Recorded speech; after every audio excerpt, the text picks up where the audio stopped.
Day 2 of our Taiwan overnighter, staying at the port of Keelung.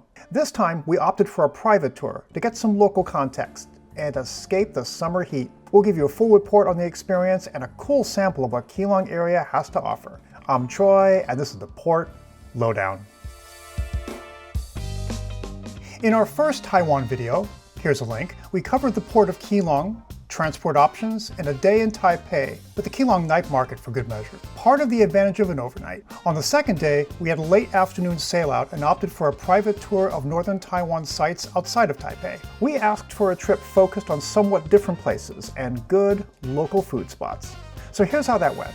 Henry was his name, and he met us right in front of the customs area. It was hot, hot, hot that day. But Henry came prepared with portable fans for the day and water. When in Asia during the summer, carry these. They'll save your life. And having our own ride kind of mattered in Taiwan from a time-saving perspective, since attractions were somewhat distant from each other, even in Taipei with its transportation system. While we love DIY, of course, there are times when saving time and energy are more important and worth spending money on. Like being here in the summer where you suffer in intense heat and humidity. A nice air-conditioned van made a huge difference for our energy. Outside of that welcome personal touch, the tour starts right away. No waiting for the rest of the group, which always happens on a group tour. Our first stop was known as the Fairy Cave, a Buddhist temple built inside a cave facing Keelung Harbor. They have a meaning for the incense stick, but what is the meaning? No, we don't know. Okay, you can see they have smoky, right? Yeah. So we burn the incense stick also, you will say something to the god, will following smoky to the heaven every time. Right. Okay, this is the first meaning. But the second meaning is about the size. You can see they have a skinny one and a heavy one, right? Okay, so usually for the visitor who will visit the temple, will burn the incense stick, use the skinny ones. And this is the Buddhist temple, so this is a mark. Okay, so the mark is a timer. How many hours for the mark should stay in the temple? And that is for the visitor, how many minutes you should stay in the temple? Timer. It's been a place of worship for centuries, particularly with fishermen, of course, wanting safe passage and a good harvest. For the Taiwanese, it's really, really, really important. Of course. It's huge. Yeah. You know, most of them are fishermen. They have to live by the sea. So Machu is the sea goddess. They believe that the deity through the sea is a woman. And man, he took us up a hike past the caves to the beautiful Keelung Shenong Temple.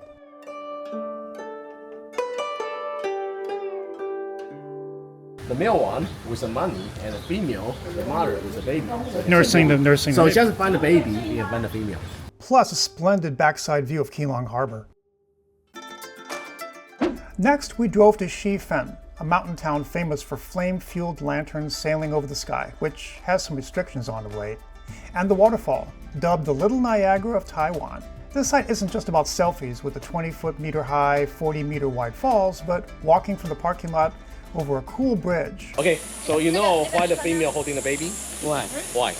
No. You don't know? Why the big... Take care of the baby. Yeah, in the old days, protect the baby, take a baby, but right now I would say, photo time, don't move. Restaurants, stores. You know, that one is a legal one. Yeah. You can walking and drinking on the streets. And also on the car, you too. You can drink on the car. Okay. You can open the bottle, you don't hide in the paper bag. Okay. But I need to tell you, in Taiwan, it's illegal for the driver drink and To drive. drink, Right. right. So if you driver drink and drive, you too also will get a ticket because you have a responsibility to stop me drink and drive. Oh. And funky fish. You know the coin, actually the fish only have a 3-second memory. So just wait the 3 seconds. Okay, wait again, they will come in. 3-second memory.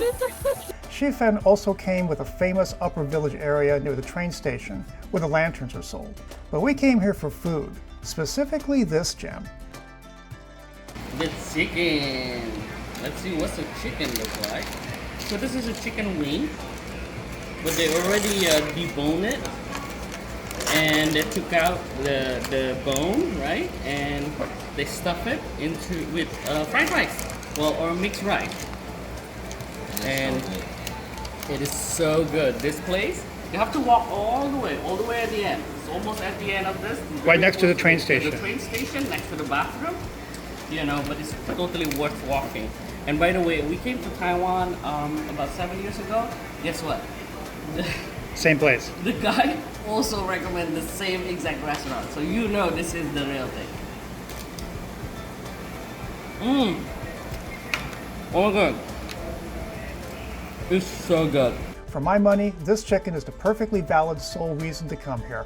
He next climbed the hills to pass through Jiufen, a former gold mining town famous for its beautiful tea houses, an influence for the movie Spirited Away, and commanding views which are really breathtaking.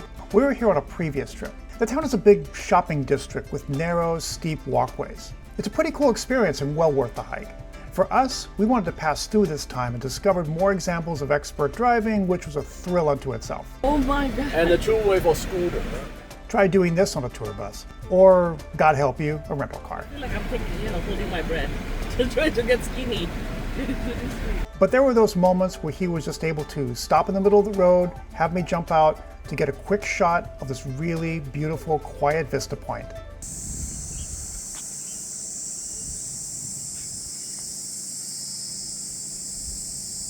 Getting in and out was as quick as it gets. Now with my wife, any private tour turns into a food tour. She specifically wants to know the best local foods. Popcorn chicken, and then this is the popcorn chicken with a bone. This is a boneless, and then this is with a bone. Oh, that one with the bone. So which one would you like us to try? The boneless. The boneless, yeah. Okay. So this is a famous local place that our guide Henry introduced us. This is a popcorn chicken.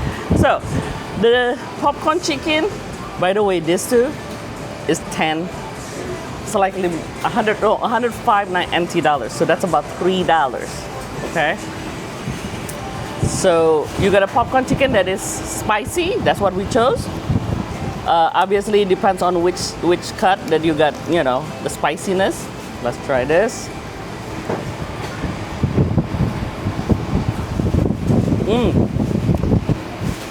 Real chicken. Not McNugget, real chicken. This is perfect. Soft, moist inside, crunchy on the outside, and the batter is not too much. It's just enough to be holding on to the season. This one is sweet potato or yam, right? So the way they do it is they batter and they also dusted a plum seasoning, which is kind of like a little bit sweet and sour, and it's purple. It's so sweet. So sweet. So the plum really kind of kick it in a little bit level. And we also have our boba, or at least the milk tea. Number one popular brand. One day, 43 years ago, one staff of a tea house, actually it's a lady, okay, she had her own secret menu, put the tapioca into the tea, and then with the milk, so it become a bubble tea. So we drink the tea over 2,000 year history, and then we eat the tapioca for the dessert, or over 100 year history. But just 43 years ago, someone put together, and it became a bubble tea. So here's a few things. This is his tip. We asked for the drink to be not too sweet, so this is cut down the sweetness. I believe he chose half, but he said make sure you also cut down on the ice because the normal ice is 50%. So he ordered less sweet and less ice.